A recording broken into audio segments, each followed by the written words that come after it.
Hello friends, welcome to the first module in my investment course. Now I'm going to set a couple of principles and a general foundation as we move along in this course. The first thing is to know that financial literacy is the foundation for everything you're going to do in your investment life. And that's because it helps you ask informed questions. So when a deal is presented to you and an opportunity comes your way, you know the right questions to ask. It helps you to do your due diligence as well. So you have a roster of financial professionals on speed dial. You kind of know what types of due diligence to do for any deal before you then make a decision. It also makes your decision making faster because over time you develop an intuition. You kind of know what are the red flags, what are the things to look out for. So you need financial literacy as the foundation as you go along your investment journey. So I'm going to share 20 principles you should know. The first thing is please invest in what you understand. For those who live in the diaspora, you can walk into any bank or any financial services organization and ask to see a licensed investment professional and get free advice. You don't need to pay. So whatever it is you're watching on TikTok or YouTube, you know a friend told you about an investment or an asset class, simply walk into the nearest financial institution and book an appointment ahead of time and just ask questions, sound them out. You will be amazed, further insights that you can get. So if you don't understand something, there are a lot of free resources out there. Thankfully, with AI, you're able to search better. You're able to search more intelligently for information. So please understand an investment class first. At least watch a couple of videos and then go talk to a licensed professional.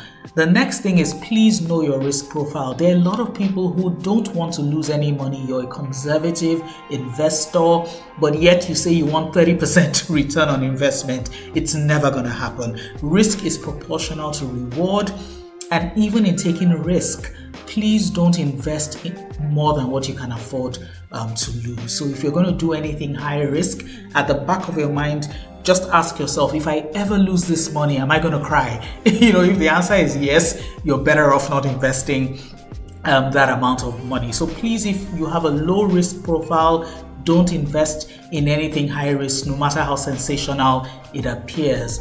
Start small. A good rule of thumb is to have a certain percentage that you deduct from your disposable income every month, and you dedicate that to an investment. No matter how small it seems, just having that percentage keeps you disciplined in life. So as your disposable income increases, the volume of what you invest increases, but you maintain a certain percentage, and that's where consistency comes in, because you don't know the value until years down the line. If you're young, you don't have a lot of responsibilities. It means you can devote more of your disposable income to investing now. And if you're consistent over 5 years, you will be amazed what that investment will become, and it's going to give you a lot of choices in life. So please be consistent. Don't leave funds lying fallow. Lock it up immediately. That's part of the discipline. And one of the reasons why a lot of people break their investment even when there's no emergency is because they put it in investments that are easy to break. So sometimes when you invest and there's a penalty, or you're going to pay taxes if you break that investment, it's a deterrent. So you're not kind of quick to go to your investment anytime you need money. And a good thing to do is to have a separate emergency fund. So that's kind of like the fund that you can go to if you have an emergency without necessarily touching your investment plan. So don't leave your money in your savings account or your current account. That's why it's good to have that percentage that you deduct every month. It's great to use a direct debit as well. So you're disciplined and you're able to immediately hide the money once it comes in. Please move fast, and this is where financial literacy comes in. A lot of times opportunities don't wait around for long, but if you have a foundation of financial literacy, you know the right people to talk to, you're able to do your due diligence, that means your decision making becomes faster and you're able to take advantage of an opportunity in an informed manner. By the time you're hearing about an investment, a lot of times, it's already too expensive. By the time it becomes popular, we've gone through so many cycles. There was a time cryptocurrency was hot, then real estate, then ETFs, in terms of exchange traded funds and stocks. Different things are popular at different times, but a lot of times, by the time people are rushing into an investment, it's already too expensive. Warren Buffett said it best. Sometimes the best time to invest is when other people are exiting.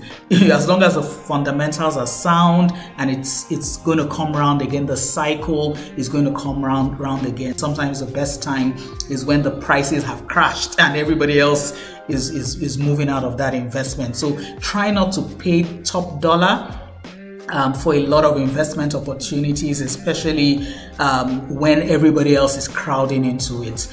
Look for the lowest cost of funds. There's no reason to pay for a house upfront with cash. There's no reason to pay for a car upfront with cash. For my friends in the diaspora, you know that you can always get credit.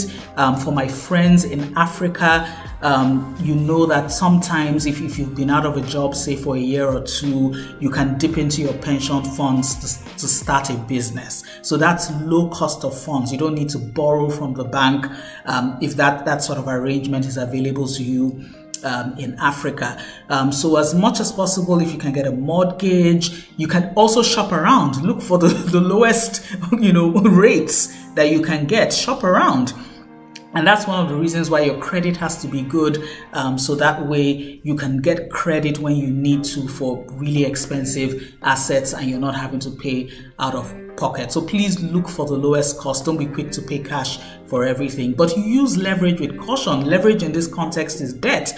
Don't take debt for consumption. Take debt for buying an asset and for investment, because you know that the return on that investment can more than take care of the rates that you're getting for that debt. So people that are financially astute only take debt or only use leverage for investing or to buy an asset that's much more than the debt that they're taking. Please don't put all your eggs in one basket. I don't care if it's your friend that recommended an investment or your mother. Don't put everything you have in one investment plan, and as much as possible, don't put everything you have in one asset class. If that asset class there's a major risk across the entire country in that particular asset class, you may cry. So please diversify, spread your risk as much as possible so that if something happens to one bucket, the other bucket still survives. Please safeguard your principal. This is especially for those who do high risk investments, forex, cryptocurrency, stocks. A lot of times, it's best once you've gotten a windfall, take out your principal. And then if you want to speculate with your profit, please go ahead. Some people do it the other way around. That's fine. They take profit a little at a time. The idea is just you're minimizing your risk. So you're not kind of doing you're rolling over ad nauseum. Don't get sucked into that trap where you keep rolling over a high risk investment. At some point, please take out your principal or your profit. Do your due diligence. Have professionals on speed dial. You must know a good lawyer. You must know a good CPA or registered financial professional. Have those people on speed dial, because again, if you need to move fast on an investment, you need to be able to call an expert and say, review this contract, review the terms. What do you think? Does this sound like a good idea? Please do your due diligence. And it's good to pay a little so that you don't lose a lot. If you're planning to do a deal in the hundreds of thousands or in the millions, why don't you just pay a little, to run your due diligence? And there are a lot of professional firms out there that you can pay to help you run due diligence. So please don't rush into an investment. Beware of Ponzi schemes. Anything that looks too good to be true, or anything that requires fresh investors to come in before the organization can pay earlier investors. A lot of times those are red flags. It means the entire structure can come crashing down like a pack of cards. And sometimes some red flags could include you're dealing with a financial organization and you're saying, can I see your audited accounts? Can I see your corporate registration? Can I see your report? any credible firm that's public and it's not a privately held company should be able to make available those documents. By the time they're kind of hemming and hawing and they're not making those documents available to you, that's also a red flag. So please beware. The future is cooperation. Very, very important. It's one of the reasons I have an investment club, because when you come together as a group, you're able to pool more capital and get access to deals that you would ordinarily not be able to as an individual. My investment club has thousands of members, and we have a professional fund manager as the honest arbiter in the middle. So even though some members are strangers, but because we have that fund manager that provides due diligence and advice, we're able to come together as a group to do deals. So please, cooperation. If you have friends, everyone kind of bringing in their capital to take advantage of some opportunity, as long as you can get a trusted third party who kind of looks over the interests of everyone within the group. I always recommend that. Have a trusted independent advisor in the middle of your group. Track your spending. This is great. A lot of phones come with apps that help you track your spending. You can download one. What it does is that at the end of the year, when you're looking back, some of those apps help you automatically create charts and graphs. You look at a pie chart and you know, what was the biggest slice in my spending? Did I spend most of my money on food, or did I spend most of my? Did I give out enough in terms of philanthropy or just giving? How much did I spend on self-care or education or self-improvement? It just gives you a sense of what your priorities are, and also tells you, okay, what expenses can you reduce so that you free up more money for investing. Please compound over time. If you're young, there's a module in this investment course where I talk about a 5-year plan for financial independence. If you're young and you don't have a lot of responsibilities, now is a great time to invest and just keep compounding that investment over many years. By the time you need to pay for kids' education, or you need to start a business, or you want to get a second degree, that investment you started 5 years ago gives you choices. You suddenly have options. You don't need to you can take a gap year. You can decide to travel the world because you have options. So I would say, if you're trying to be financially independent, at least give yourself 5 years from whenever you start, and just be consistent. Don't break your investment. Just keep compounding, keep diversifying, and let's see where you are in 5 years. Please be mindful of fees, taxes, and currency risk, especially if you invest across jurisdictions. You don't want to kind of invest in one currency, the currency you spend at home, and then you invest in another currency, and sometimes if there's any kind of sudden movement in exchange rates, you're caught unawares. Also ask about fees. So a lot of times when you invest, look at what will the taxes be. Is this investment tax free? Is there withholding tax? So for example, if you invest in stocks and you sell your stocks, you know that you're going to pay taxes, capital gains tax or withholding tax, as the case may be. So you need to ask questions. Anytime you're presented with an investment opportunity, ask a professional, what are the tax implications of this opportunity? Is there a beneficial way of structuring it such that I don't need to pay anything more than I should? And what are the fees? Ask those questions. Next of kin is not a beneficiary. This is for my friends in Africa. If you're opening an investment account and you're asked for your next of kin, that's your emergency contact. It doesn't mean if anything happens to you, that investment is going to automatically go to your next of kin. So please, you need to have a will as you begin to invest, so that it's clearly known who your beneficiary is. If anything were to happen to you, especially if you have dependents or you have a spouse, please note that next of kin does not automatically mean a beneficiary. Another thing that's important is to kind of know that if you're running a business, make sure you have a clear operating agreement. Again, if anything happens to one of the founders, anything happens to one of the investors, you don't want family to kind of get involved, in a business. So if you have a clear operating agreement, it's pretty straightforward. If any of the founders is indisposed, this is what happens to their shares. This is, does it go to their family? It's just very clear. So please have that in mind. Finally, you need experts. I always say this: have a lawyer on speed dial, have a licensed financial professional on speed dial.